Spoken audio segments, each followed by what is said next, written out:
I'd like to add something to what Venerable Revatadhamma has said.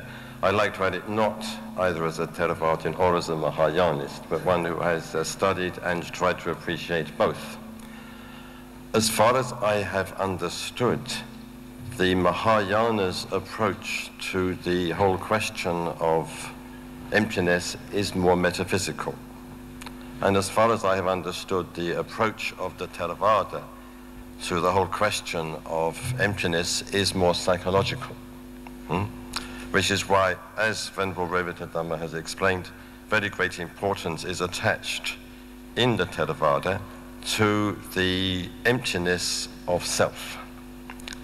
But we mustn't forget that a very large part of the Theravada tradition is made up of the Abhidharma, or Abhidhamma, or as they say in Burma, Abhidhamma.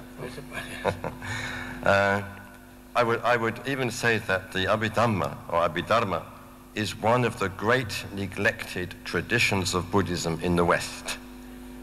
People like to study Zen, that's fine.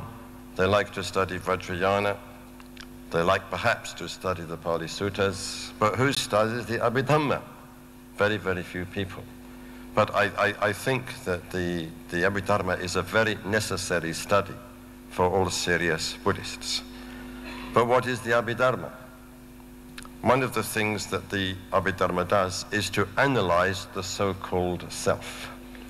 And I'm sure that Venerable on my right, who has studied the Abhidharma, will be able to tell you into exactly how many elements the Abhidharma analyzes the so-called self. It is roughly about 180 something.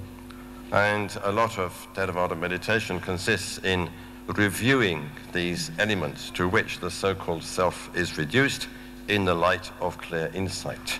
And in this way, reducing one's attachment to the self. This is just one aspect of the Abhidharma.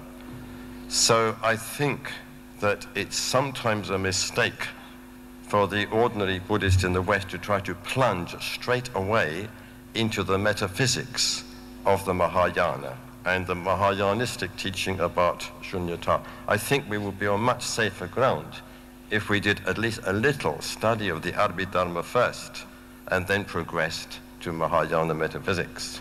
Because quite a number of the Mahayana teachings, as Dr. Konza has pointed out, are intelligible only with reference to and in the light of the Abhidharma teachings.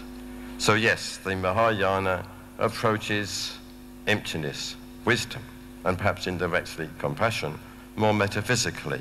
The Theravada does it more, as it were, psychologically, and both approaches are necessary.